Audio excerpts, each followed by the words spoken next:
Pemirsa, kemarin viral sekali. Ada borgol yang ingin memborgol seseorang ini. Tapi bukan main, setelah tadi ada tayangan di Rakyat Bersuara, beliau juga masih membawa satu yang membuat Roy Suryo, Rismond, dan teman-temannya cemas. Baju tahanan. Ini sangat fenomenal ya di sosial media, dan siapa lagi kalau bukan Bung Pitra. Selamat malam Abang. Okay. Malam Bang. Luar biasa ini. Ya. Ini dari borgol ke ini baju tahanan, seperti ijazah Pak Jokowi, dari ijazah ke skripsi, terus ke ini ke koran Kedaulatan Rakyat. Sekarang ke Pasar Pramuka. Ini sekarang baju tahanan. Ini gimana? Saya ingin tunjukin dulu ini tuh. Judulnya tahanan bini pergi dicari pulang dimaki. Tahanan bini pergi dicari pulang dimaki. Makanya tadi nggak ada yang mau pakai ini. Ditawarin sama Bang Ade. Iya, karena segalak-galaknya laki-laki pasti kalau belum pulang rumah habis sama istri. Iya kan? Makanya saya bilang masih mending pakai baju ini dibanding baju yang asli. Kalau baju yang asli itu pakai rompi. Rompi. Yang penting ada warna orange-nya ini. Iya, itu yang bahaya. Orang bilang, oh ya cepat pakai baju warna orange. Ini juga memang dari permintaan daripada follower saya, netizen. Bang, bawa dong baju Shopee gitu kan. Ya sudah, kita bawa. Jadi ini juga oleh-oleh daripada para follower saya gitu. Luar biasa nih, borgol ke baju tahanan. Oke, ini belum habis-habis juga ya perkara polemik ijazah dari Pak Jokowi ini ya. Kita lihat dengan adanya transisi dari semula dari UGM ya, kemudian sekarang berpindah ke Pasar Pramuka. Nah, terus kemudian yang membawa ke sana itulah Pak Betur Suryadi. Kita tidak tahu motif apa di balik Pak Betur Suryadi ini. Saya sangat sayangkan sekali ketika ada seorang politikus yang masuk dalam perkara hukum. Artinya, saya menilai ini bukan murni hukum lagi. Tapi ada kepentingan politik yang ingin mencoba menunggangi kasus ini. Makanya tadi saya investigasi langsung kepada Betor. Saya bilang, apa urgensi saudara ikut serta dan campur dalam perkara hukum yang sedang berjalan ini? Jawaban dia, karena saya mendengarkan pernyataan-pernyataan daripada Ibu Ketua Umum katanya gitu. Saya tanya, apakah itu perintah dan instruksi daripada Ibu Megawati? Saya bilang gitu. Dia nggak bisa jawab. Pernyataannya tuh ada nggak yang secara tersurat? Nah itu gitu. Tadi, makanya ini Betor ini bahaya nih. Jangan-jangan dia terinspirasi dengan 16 miliar yang bilang hoax ini sayembara itu. Bahaya kan begitu. Makanya saya bilang, Bu Mega, ini Betor harus dievaluasi. Karena tadi dijawab dia juga banyak caleg-caleg PDI katanya diduga menggunakan ijazah palsu. Berarti ini kan ancaman bagi PDI. Ini hal yang serius loh. Tuduhan seperti itu. Dan dia mengakuinya tadi. Dia caranya bersuara Ainus TV. Nah makanya saya bilang, kalau memang Anda tidak tahu, jangan sok tahu. Karena apa? Dia ini menyampaikan sebuah keterangan-keterangan itu yang keterangannya itu dari keterangan orang lain katanya. Informasinya bukan dia pelaku yang langsung melihat sebagai saksi fakta. Tapi apa yang dikatakan oleh Bung Rismond, dia mengatakan bukti yang disampaikan oleh Pak Betor ini cukup kuat. Ini gimana ini? Jadi dia bukan orang kan sangat kontra ini menurut saya. Artinya saya bilang, tadi kan sudah saya bilang, kalian semua di sini bukanlah orang hukum, saya bilang itu. Latar belakang kalian itu ada sarjana teknologi. Bukan sarjana hukum. Nah, banyak tidak linear. Makanya orang yang memang tidak ranahnya di situ mencampur ranah hukum, justru ini yang repot kita. Gitu malah mengecohkan dari esensi hukum itu sendiri. Contohnya lah sederhananya, kita seorang dokter, tapi kita meneliti ijazah. Nah ini kan dokter Tifa yang meneliti. Bagaimana ini relevansinya ini? Apa harusnya? Bukan relevansi, hubungannya itu ya. Harusnya kayak Tifa ini, dia itu meneliti penyakit orang. Pasiennya dan seorang dokter juga nggak boleh menyebarkan informasi yang merugikan masyarakat. Contohnya terkait dengan penyakit orang apapun segala macam itu nggak boleh, itu kode etik dokter itu. Makanya saya bilang Tifa bisa dipanggil oleh Dewan Kehormatan ID. Selain Ibu Tifa kan ada TPUA yang di situ kan ada unsur salah satu agama, ada juga unsur aktivis. Tapi ingin meneliti ijazah Pak Jokowi, meminta Pak Jokowi untuk menunjukkan ijazah. Keterkaitannya bagaimana? Ulama yang mana dibela? Terus aktivis mana yang dibela? Dan umat yang mana dibela? Karena beberapa akhir-akhir ini mereka mengatakan kami ini sedang membela ulama. Saya kira kalau mengikuti omongan mereka itu kayak ulama gitu seperti kriminal semua gitu loh. Nah, Bung Fitra melihat apakah ada kompetensi khusus yang ada dalam Nggak ada relevansinya. keahlian mereka? Ulama kita ini disandarkan pada Majelis Ulama Indonesia. Oke. Atau Nahdlatul Ulama gitu, atau Muhammadiyah dan lain-lain. Nggak ada. Saya lihat ulama-ulama kita itu bermasalah hukum. Ya kan, hukum itu ya hukum, tidak melihat mau dia kaya, pejabat, sipil, rakyat dan lain-lainnya. Kalau ada pelanggaran hukum ya proses hukum. Negara kita kan negara hukum, Reichsstaat, bukan negara kekuasaan ataupun Machtstaat gitu loh. Baik. Nah, kita kembali ke Bung Betor ya.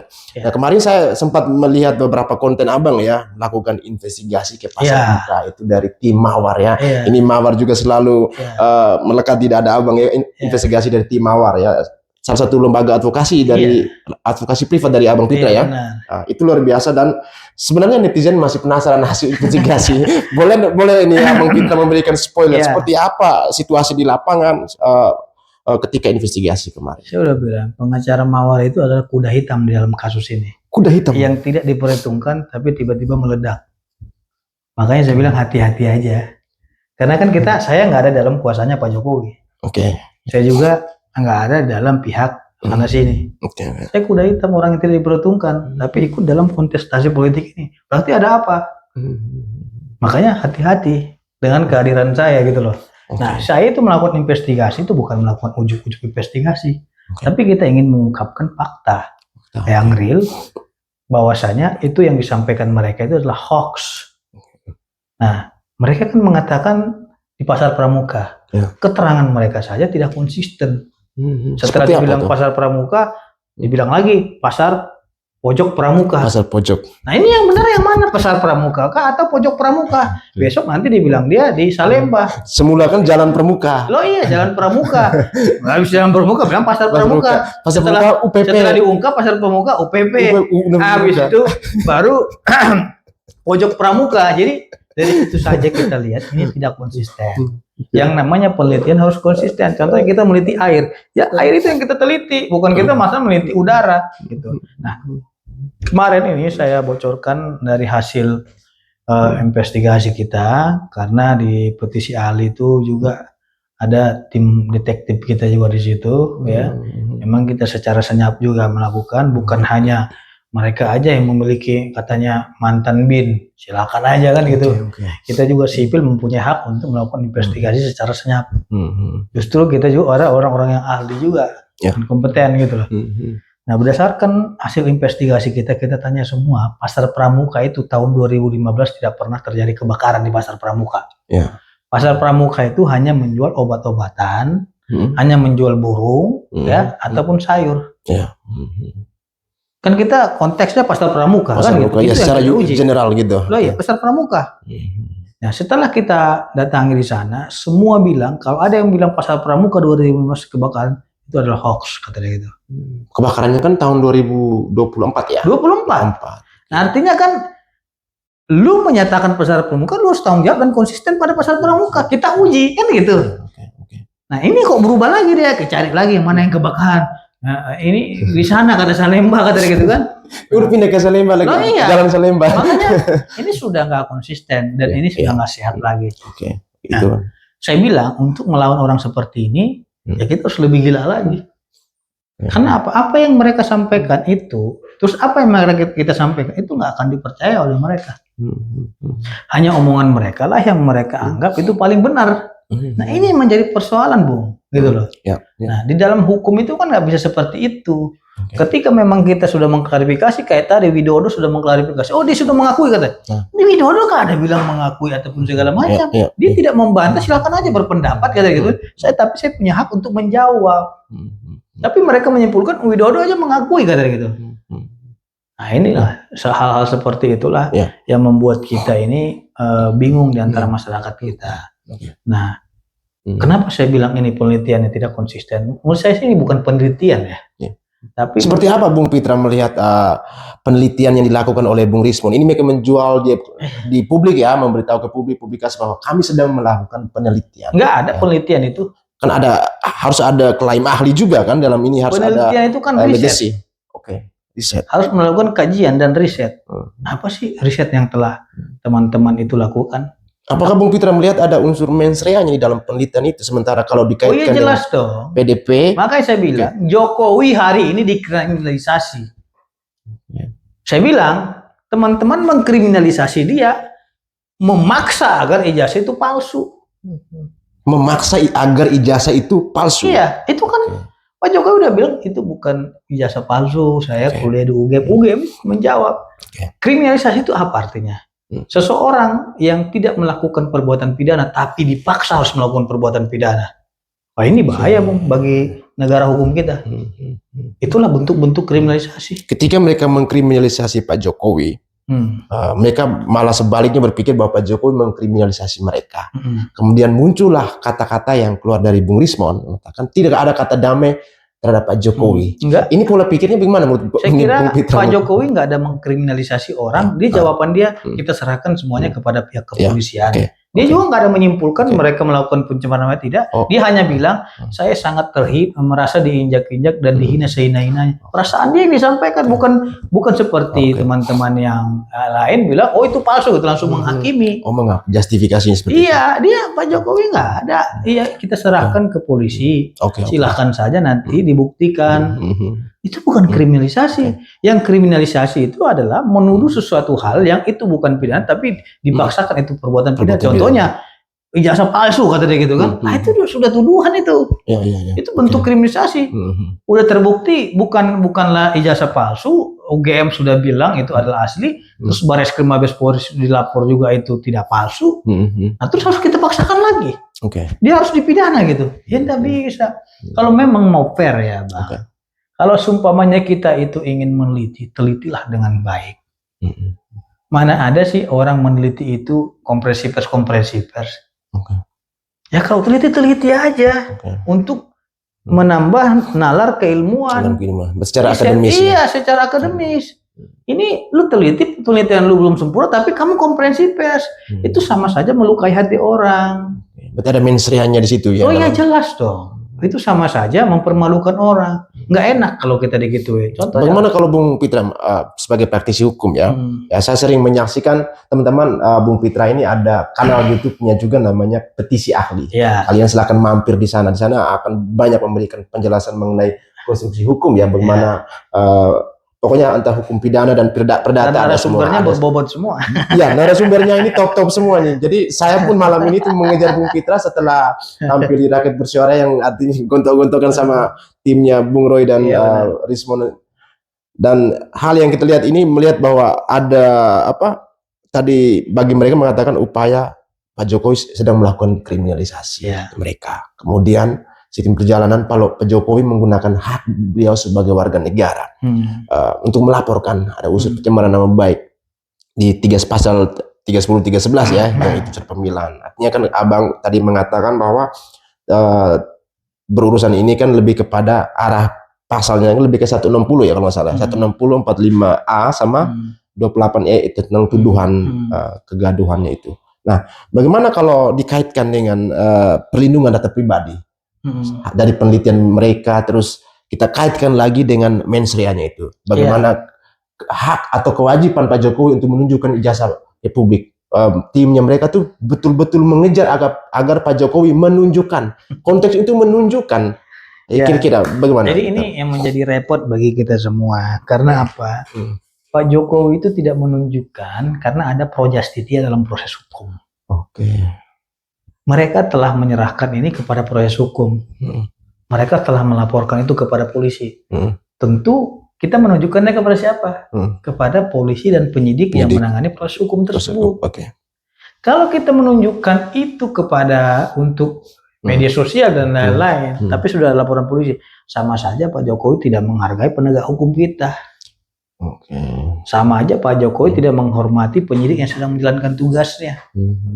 Nanti ada saatnya kalau memang mau ijazah itu dia, yaitu di muka persidangan di pengadilan. Gitulah. Dan barang bukti tersebut juga sudah ditunjukkan oleh Bareskrim, ditampilkan. Kurang apa lagi? Nah, kalau berbicara ijazah itu adalah data perseorangan sebagaimana diatur di dalam Undang-Undang Kependudukan.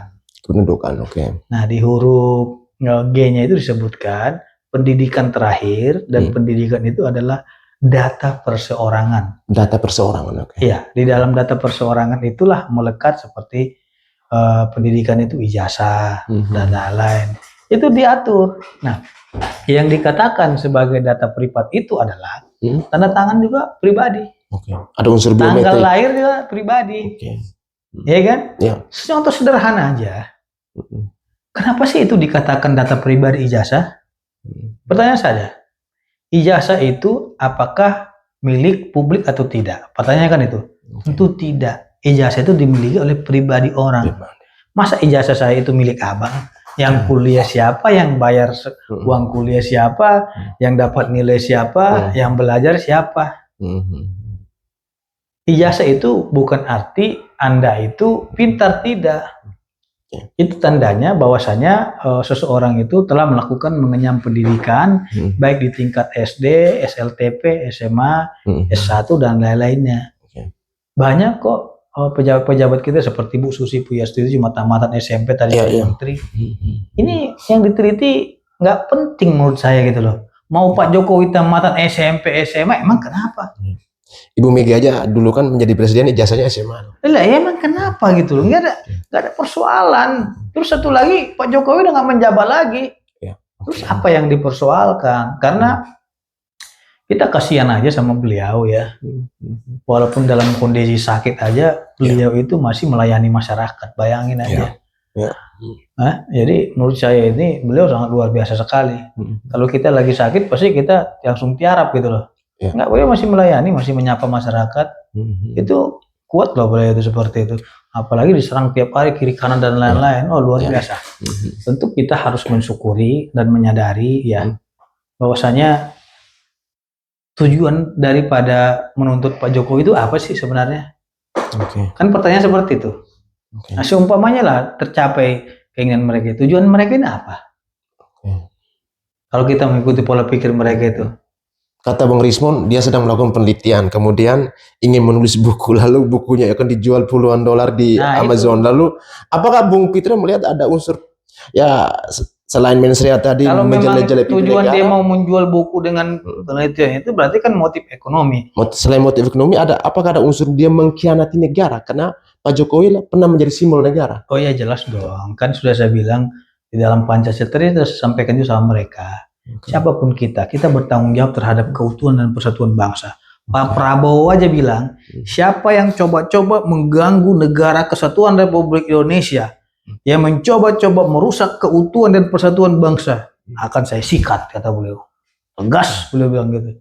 Jadi jangan coba-coba untuk membuat kegaduhan di tengah-tengah masyarakat. Kasihan kan gitu. Nah, kalau kita lihat kemarin dari setelah laporan demi laporan ada Dumas Meka yang ditolak juga, kemudian dengan hasil Liptipidum kemarin, saya juga bertemu dengan Pak Rianto tadi beberapa kali. Saya bertanya soal sumpah para ahli forensik ini, lab forensik itu, bahwa dengan hasil yang dikeluarkan yang dibacakan oleh Liptipidum itulah sahih menurut mereka. Tapi ini menurut tim TPUA dan teman-teman lain itu mereka merasa tidak puas sampai adanya permintaan untuk GPK yang semulanya gelar perkara terbuka tapi akhirnya diluruskan dalam konstruksi hukum bahwa GPK gelar perkara khusus. Ini bagaimana Bung tadi Pitra kan melihat? saya bilang ke mereka, ini kalian berbicara gelar perkara khusus, gelar perkara terbuka, kalian pernah gelar perkara nggak di Barreskrim Mabes Polri? Nggak ada yang bisa jawab. Jadi jangan sok tahu hukum kalau lu nggak pernah mengalami itu gitu. Jangan dikira gelar perkara itu kita debat-debatan di situ. No, gelar perkara itu hanya menyampaikan kronologi masing-masing aja. Nggak ada situ buka-bukaan, nggak ada. Jadi jangan pula mereka yang atur-atur. Kita sudah ada ketentuan hukumnya. Kalau kalian mengatakan itu namanya debat kusir. Semuanya metode kajian ilmiah. Gelar perkara khusus sebagaimana diatur dalam pasal 31 Perkapolri terkait dengan manajemen penyidikan, itu diatur gelar perkara itu ada dua, nggak ada terbuka. Bullshit itu yang bilang itu adanya gelar perkara terbuka. Gelar perkara itu ada dua, yang pertama gelar perkara biasa dan gelar perkara khusus. Kalau gelar perkara biasa itu adalah internal penyidik dan internal kepolisian. Kepolisian. Nah, gelar perkara khusus itu, kekhususannya itu di mana, Bang? Kekhususannya itu antara pengadu dumas dan teradu dumas diundang untuk ikut serta menyampaikan apa keluhannya, ya kan? Apa ceritanya terkait dengan perkara yang sedang ia alami. Oke. Itu namanya keterbukaan dari Polri dalam hal menangani suatu laporan masyarakat. Nah, di situ ya di sesi pertama itu hanya penyampaian kronologi daripada pengadu dumas. Dia akan sampaikan, itu nggak boleh dibantah. Mau disampaikan apa silakan aja. Didengarin nih sama peserta gelar semuanya. Setelah pengadu dumas itu menyampaikan kronologinya, baru teradu dumas juga menyampaikan, diberikan haknya adil dan fair gitu loh. Karena kan polisi ini bukan hakim. Dia hanya menyelidiki, memeriksa, nanti kata jaksa itu lengkap dikirim ke jaksa gitu loh. Iya. Teradu dumas akan menyampaikan kronologinya. Setelah itu baru nanti sesi tanya jawab. Peserta gelarnya itu menanya kepada pengadu, peserta juga menanya ke teradu. Sudah selesai. Habis itu mereka keluar, break dan pulang. Berarti di situ ada terlihat apa ya, istilahnya chain of custody ya? Iya. Nah, setelah di sesi keduanya itu baru di situ ranahnya gelar antara internal Polri dan eksternal Polri, yaitu Kompolnas eksternalnya. Itu terkait apa lagi kalau digelar? Terkait dengan yang mereka sampaikan itu. Oh, oke. Mereka akan menguji kejujurannya, kebenaran dan lain-lain dari segi bukti. Dari nanti penyidik akan paparkan buktinya apa saja. Berarti yang terjadi di Dirtipidum kemarin itu bisa diulang lagi di gelar perkara itu bukan mengulang, tapi mengevaluasi. Nah, dan itu akan terjadi di PMJ, Polda Metro Jaya nanti? Enggak, di Bareskrim aja. Kan keberatan mereka itu kan karena dihentikan penyelidikannya katanya. Oh, SP2 itu. Saya kira itu juga gelar perkara juga nggak akan membatalkan keputusan SP2 itu, enggak. Oke, ya. Karena gelar perkara itu sifatnya rekomendasi. Ya, bukan kewajiban. Bukan kewajiban, kewenangan itu ada penyidik. Iya. Rekomendasi aja, contohnya hasil gelar perkara itu tolong ini ditanya lagi, gitu aja kepada penyidik, tolong ini diperiksa, ininya di ini, udah selesai. Mereka kan protes bahwa di SP2 itu kan SP2 itu SP3 contohnya, nggak usah bicara SP2, SP3 prosesnya gugat pra peradilan. Iya, kalau memang lumit ini nggak bisa dibuka seperti itu aja, nggak sesimpel itu. Emang dalam peserta gelar biasa itu nggak melibatkan internal dan eksternal, melibatkan juga, Bang. Berarti dengan penghentian sebelumnya itu ya artinya tidak cukup bukti yang dalam artian gitu. Iya, mereka nggak cukup bukti. Bagaimana mungkin mereka melapor tapi tidak hadir 2 kali dipanggil? Oh, itu ya. Ini sebenarnya yang serius siapa? Tiba-tiba dihentikan baru keluar-keluar gitu. Jangan juga disuruh polisi agar membuktikan. Terbalik maksudnya. Contohnya nih, Bang, saya ke Malinga nih dicuri nih sepeda motor saya gitu. Tolong buktikan gitu. Iya, bagaimana? Motornya ada di rumahnya. Saya juga berpikir gitu, gimana kok mereka yang menuntut minta polisi yang membuktikan. Minta pengadilan. Repot kita kalau kayak gitu. Besok-besok nanti, Bang, saya digampar orang gitu, tolong buktikan dulu yang gampar saya siapa. Atau seperti analogi tadi yang di Rakber tadi itu dengan Bang Rismon itu gimana? Kan katanya, kan kemarin ada tipa bilang, Pak Jokowi tolong dibuka dong, apa sih susahnya, buka aja ijazahnya kepada publik, buka aja Pak, biar orang semua tahu, sederhana saja. Mbak Tipa, tolong dibuka dong, saudara itu laki atau perempuan, mau nggak dia buka seperti itu? Ya kan, repot juga kita harus analogikan itu seperti itu. Itu adalah pribadi kita. Jangan juga kita mempermalukan orang dengan cara itu juga, makanya kita balikin. Hukum positif contohnya nih, Abang, Bang, kamu ini perempuan, enggak saya laki, jadi bilang. Terus saudara-saudara Abang bilang orang tuanya, iya memang dia anak saya laki-laki, saya lahirkan dia laki-laki. Contohnya UGM-nya lah kan. Nah tiba-tiba Abang keberatan, terus dilapor lah Bang polisi kan gitu. Ya dia laki-laki udah diperiksa, enggak percaya dia perempuan, tadi bahasa. Tolong buka dong ke publik. Buka baju sebenarnya gitu lah. Ini repot kita ini kalau kayak gitu. Masa kita harus buka baju biar kita laki atau perempuan? Ya itu analogi yang rasional ya, rasional yang sejalur dengan hukum positif di Indonesia gitu. Siapa yang mendalilkan dia harus membuktikan. Iya contohnya. Masa saya bilang Abang perempuan buktikan dong kalau bukan laki-laki, kan aneh juga gitu lah. Gitu. Lanjut segmen 2. Satu lagi. Cut dulu. Yang berikutnya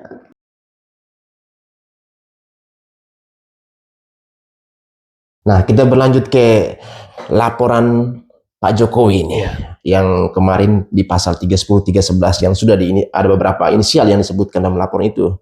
Namun ada hal yang ditakutkan mereka juga di pasal 31, 32 ya, katanya itu ancamannya itu lebih besar daripada itu.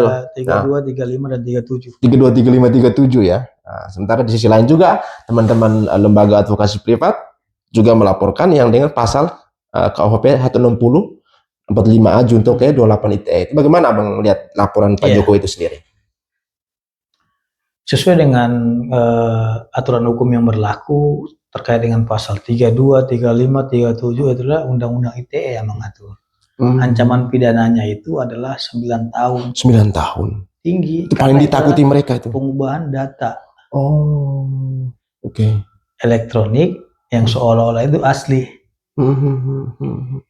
Mungkin mereka mendapatkan suatu informasi pada seolah-olah itu adalah inilah punya dia, padahal nggak sesuai dengan aslinya. Pengubahan data ini artinya bahwa ada ELA ya, error level analysis yang mereka lakukan itu. Nah, itu yang bahaya. Kalau 310, 311 kan cuma 9 bulan. Karena data bornya itu kan analog ya, bukan digital ya. Itu kompresinya gitu. Makanya saya bilang yang diteliti itu bukanlah aslinya tapi digital. Dan digitalnya itu tidak bisa dipertanggungjawabkan secara hukum karena sesuai dengan ketentuan hukum pidana, alat bukti yang sah itu adalah alat bukti yang didapatkan secara legal, bukan ilegal. Iya, ilegal. Ilegal tuh. Contohnya nih, gini. Apa tuh? Kita sedang melakukan telepon-teleponan. Terus abang sadap saya tanpa sepengetahuan saya. Itu tidak sah secara hukum. Yang boleh melakukan penyadapan itu adalah penyidik dan pihak kepolisian. Nah, saya bisa melaporkan itu namanya illegal access. Illegal access. Oh, itu pelanggaran. Karena itu adalah privasi saya juga. Gitu kan. Nah, itulah namanya ilegal. Nah, maka dari itu kalau berbicara terkait dengan laporannya Pak Jokowi, kita tidak bisa melihat dari 1, 310, 311. Tapi kita harus melihat juntonya. Juntonya ini ya kan? Kalau 311, 310, 311 itu ya itu kan penghinaan ringan, piring. Di bawah 5 tahun. Tapi kalau memang undang-undang ITE-nya itu 27A dan 32, 35 ya, itu 9 tahun. Bahaya gitu loh. Jangan main-main. Nah, kalau memang itu pidananya di atas 5 tahun, itu bisa ditahan. Bisa ditahan. Yang di bawah 5 tahun 310, 311 itu nggak bisa ditahan ya. Nah, kan kalau pemakaian pasalnya nanti jaksa penuntut umum memberikan petunjuk kepada penyidik menggunakan pasal 32. Gimbos. Itu loh, nggak cerita lagi. Oh iya, hati-hati gitu loh. Makanya saya bilang, ini perkara bukan main-main. Tapi legal nggak sih mereka melakukan ELA itu, Bang? Dengan penelitian yang artinya sudah tahu data bornya. Alat bukti yang tidak sah. Alat bukti yang tidak sah ya. Karena kan saya berbicara hukum, mereka ini kan latar belakangnya bukan hukum. Makanya asal menebak-nebak saja gitu loh. Ya, contohnya nih, ya. Saya dipoto nih contohnya saya lagi mandi nih, ya. Dipoto. Gitu loh. Itu kan berarti kan dia mendapatkan itu secara tidak sah. Apakah barang bukti itu sah atau tidak? Tidak. Iya. Karena sudah ada hak privat orang di situ. Iya. Oh, saya bisa melaporkan dia nih. Pencemaran baik dan penghinaan segala macam. Makanya apa yang telah dilakukan oleh Pak Jokowi itu sudah sesuai dengan ketentuan hukum, diserahkan dia kepada penyidik. Nah, ternyata mungkin penyidik menemukan tidak sesuai nih yang di media sosial dengan aslinya. Makanya ada penggunaan pasal 32-nya. Makanya saya tanya, simpel saja, kamu pernah melihat aslinya nggak? Nggak pernah, kata dia. Nah, terus kenapa kau simpulkan itu jasanya Pak Jokowi? Kamu tahu nggak itu editan atau apa, fake dan lain-lain? Nggak tahu. Nah, itulah pengubahan data 32. Bahkan terjadi pengurangan kualitas tuh ketika melakukan kompresi lagi. Nah, itu. Dan sudah di-reshare sekian ribu orang baru diambil kan, jadi metadatanya itu hilang gitu. Tidak pasti. Itulah yang akan menjadi persoalan ke depannya. Jangan juga persoalan ini akan menjadi bumerang bagi dirinya. Saya sudah sampaikan, kita jangan menghakimi seseorang karena hakim itu di pengadilan. Anda saat ini hanya bisa menduga-duga, tapi Anda telah menjustifikasi itu adalah palsu. Saya aja nggak berani bilang orang Anda adalah pencuri gitu. Padahal tidak ada putusan pengadilan mengatakan kita ini mencuri. Masih beda dugaannya kan gitu. Itu bahasa hukum, makanya namanya ada asas praduga tak bersalah. Asas praduga ini kita nggak boleh menyatakan orang itu bersalah sebelum ada proses peradilan yang sah. Itu nanti akan dibuktikan. Makanya banyak orang yang bebas dari pengadilan itu karena dia terbukti di melakukan perbuatan pidana. Banyak kok saya orang bebaskan orang juga banyak saya bebas. Seharusnya kan mereka berkaca sudah jurisprudensi sebelumnya ya. Iya. Di Solo, di PT UN sebagainya itu. Seharusnya mereka itu melihat kasus dari Bambang Tri dan Gus Dur. Ya. Itu pernah divonis pidana penjara 4 tahun. Dari situ saja mereka nggak bisa buktikan ya mana yang asli, mana yang palsu. Ya. Makanya ini saya bilang ini hanya omong-omong. Berarti kita lihat ini kan laporan Pak Jokowi. Kemudian sisi lain juga kan mereka ada laporan 5 sekawan ini kan yang Dumas ya sebelumnya. Saya bilang ini ke abang, ini perkara serius ini. Serius ini. Saya melihatnya ini, saya mendapatkan kabar angin ya. Ini potensi pidana ini ada sama mereka. Dan besok itu mereka dipanggil. Ya, kalau itu mereka dipanggil, pasti gelar perkara untuk meningkatkan kepenyidikan atau menghentikan. Tapi saya yakin ini perkaranya akan naik. Makanya saya bilang hati-hati. Karena apa? Karena saya lihat ada tindakan-tindakan, perbuatan-perbuatan yang melanggar hukum.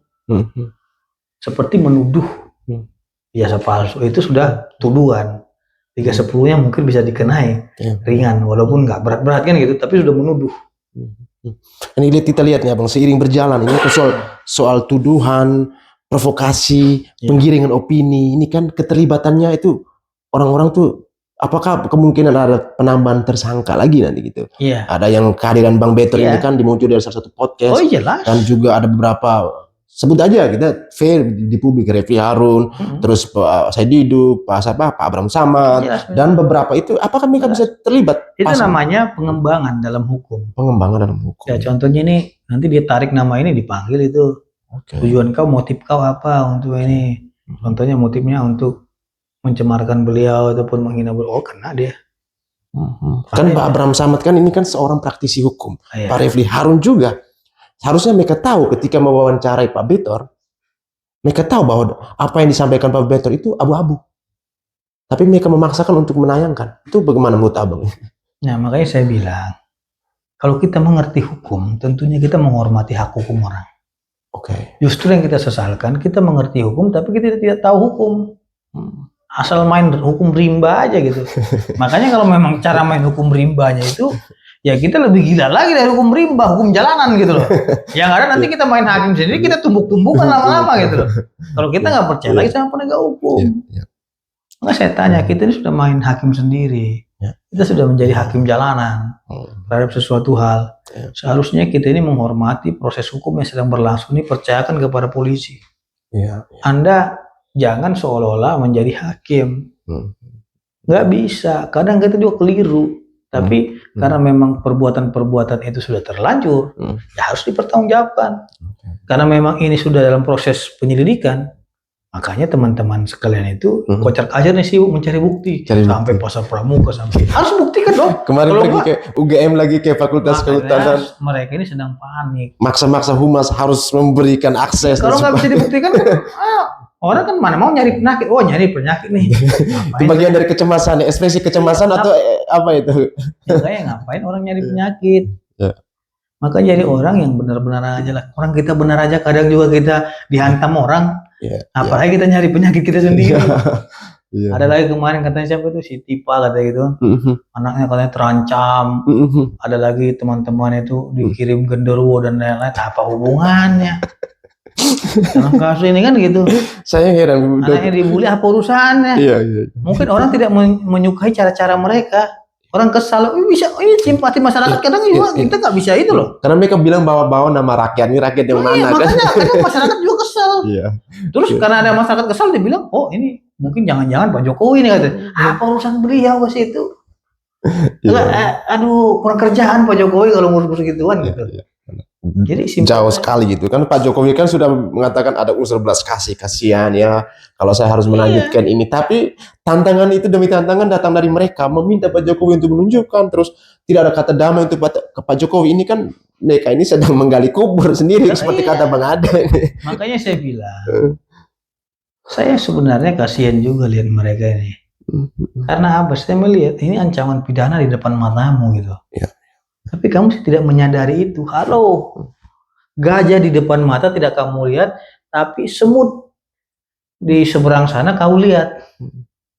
Ya. Dia harus bisa melihat gajah di depan mata, dia diinjak gitu loh. Dia nggak melihat itu. Ya. Makanya saya sesalkan, kasihan ini. Harusnya mereka itu nggak usah memperlebar masalah itu, minta maaf aja. Ya. Sebelum ini berlarut. Kan Pak Jokowi juga bilang, sebenarnya saya ini kalau saya lanjutkan ini kasihan sama mereka-mereka yang dulu. Tapi mau gimana lagi? Ini harus diakhiri, kata Pak Jokowi kan. Harus ada proses hukum terhadap hal ini. Itu sudah bijaksana loh. Seharusnya itu kode kepada beliau udah minta maaf aja. Pak, aduh mohon maaf Pak, saya keliru. Saya kira seorang negarawan kelas Jokowi pasti akan memaafkan itu. Iya, benar. Masa Pak Jokowi yang harus disuruh minta maaf kepada rakyat? Emang salah dia kepada rakyat apa? Iya benar, yang ubek-ubek kan mereka kan malah harus minta maaf aja Pak Jokowi katanya loh. Tapi yang sadisnya tadi yang saya garis bawahi lagi, tidak ada kata damai buat Pak Jokowi. Yang benar. Simpel saja sebenarnya. Ini orang yang mengatakan itu statusnya pelapor atau terlapor. Ya itu dia, secara hukumnya itu kan. Mana ada terlapor yang menyatakan saya tidak memaafkan kamu gitu. Loh, kok korban yang suruh tidak memaafkan dia, ini kan aneh. Justru omongan seperti inilah yang akan menjadi pertimbangan penyidik untuk menahan seseorang.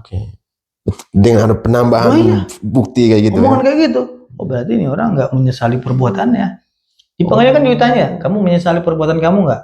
Tidak, itu makin berat itu hukumannya. Iya. Kalau kita menyesali perbuatan kita, mohon maaf, hakim juga luluh hati. Iya. Oh dia menyesali perbuatannya, sudahlah. Ngerikan aja, biar jangan diulangi lagi. Kan. Sama kayak kita berantem. Bang, I'm sorry ya, saya menyesali. Tapi kalau masih nantang, ada gebukan terus kita. Nggak selesai. Lo ya, enggak, benar nggak? Ya makanya kalau ya, saya menyesali, mohon maaf, mungkin saya hilap. Terlepaslah dia benar atau salah. Tapi permintaan maaf itu adalah seorang jiwa negarawan. Karena kan Pak Jokowi nggak ada, dia yang diserang nih. Iya. Ya kan dia tanpa ada angin, tanpa apa segala macam, tiba-tiba ada laporan di Barreskrim. Dia hadir langsung kok ke Mabes Polri. Ya kan? Baru ini saya lihat sejarahnya seorang mantan presiden mendatangi kepolisian untuk diperiksa. Biasanya polisi yang datang ke sana. Menjemput gitu, tapi malah dia datang memberikan. Itu menunjukkan dia adalah seorang rakyat sejati. Masyarakat biasa yang datang kepada kepolisian sebagai warga negara yang taat hukum. Itu harus kita belajar dari situ. Gitu. Kalau kita melihat kan sebelumnya kan Pagi Sejana kan udah menghilang ya enggak ketika sidang pertama dengan alasan sakit, terus seperti yang Abang sampaikan juga ada beberapa yang tidak bisa hadir. Ini kan menyangkut pidana ini. Lalu kita kembali ke Pak Bitor Suryadi ini. Ini dengan adanya berseliweran sana sini perkataan-perkataannya yang mengatakan seolah-olah kuat, meyakinkan, terus mengalihkan bukti kepada pihak ketiga dan sebagainya. Apakah bisa ada potensi pidana buat Pak Bitor ini? Nah, tadi kenapa saya bilang seperti itu? Bitor, kau politikus, hati-hati. Kau udah tua ya kan? Seharusnya kalau udah tua, lebih kita menjaga proteksi keluarga kita. Kita lebih mawas diri. Kita lebih berkaca. Ini tidak. Udah tahu ini lagi panas, datang lagi dikomporin sama dia gitu. Meleduk tuh kompor. Kan gitu. Makanya namanya kompor meleduk. Tiba-tiba ditanya, diperiksa. Lu tahu dari mana itu palsu? Katanya Pak. Katanya ini. Coba katanya informasinya. Orang seperti itu, saya khawatir kalau orang kesal bisa digampar orang dia. Bahaya itu, kan gitu. Kalau ada orang kesal. Makanya saya bilang, karena pendukung Pak Jokowi ini banyak. Jangan nanti di jalan tiba-tiba orang lihat pang gitu kan, bahaya bos. Tapi jangan sampai seperti itu. Gitu. Makanya saya bilang sudahlah, insaf aja, minta maaf saja. Ya kalau ada keliru ya kita keliru. Tapi kalau memang lu ngotot ya silakan aja dihadapi. Simpel saja. Iya, tapi kalau seandainya terus berlanjut ini apa menurut Bung Pitra akan merembet banyak sampai ke PDIP nih?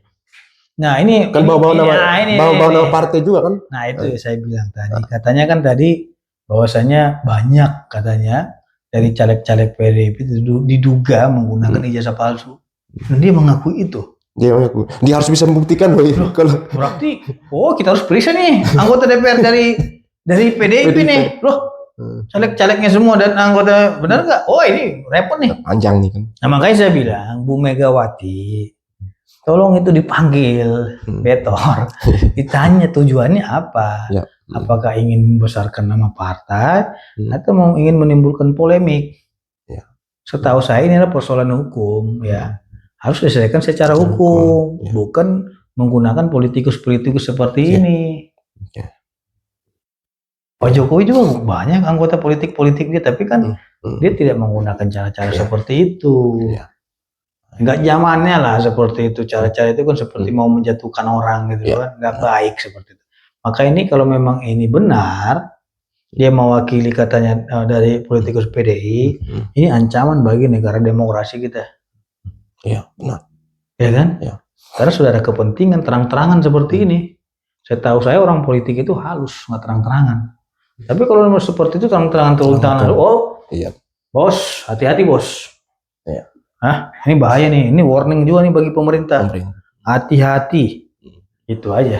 Oke. Nah, kita kembali lagi nih baju orange nih, penutup. Ya. Ini closing nih, kita closing nih baju orange nih. Kira-kira ini Mungkin saya kasih nih ini all size ya ini. kepada Mosato TV, kenang-kenangan. Karena tadi nggak ada yang mau terima. Oke. Oh ya ini. Terima kasih dibuat nih. Buat furniture di buat studio. ya. Ya kan? Dari Dan pengacara ini- Mawar gitu. Kira-kira ini nih pas di siapa nih? Pak Rulka, Pak Rismon, Dokter Tifa, Pak Jila atau siapa nih pas ini? Iya. Kalau tahanan bini nggak mungkin kayak nih Pak Dokter Tifa dan Ibu Kurnia ya nih. Ada tahanan suami juga. Ada tahanan suami. Tapi karena nggak ada tadi cewek, makanya kita Oh, tahanan bini. Tapi ini all size ya, ini all size jadi bisa pas lah untuk semua. Lumayan lah. Iya. Ini Buat furniture di kantor. kalau seandainya ke Baris Krim Polri nanti Iya. kalau bajunya kurang pas, kurang stok, kami siapkan. Oke. Ikuti kami terus di episode berikutnya. Oke. Terima kasih.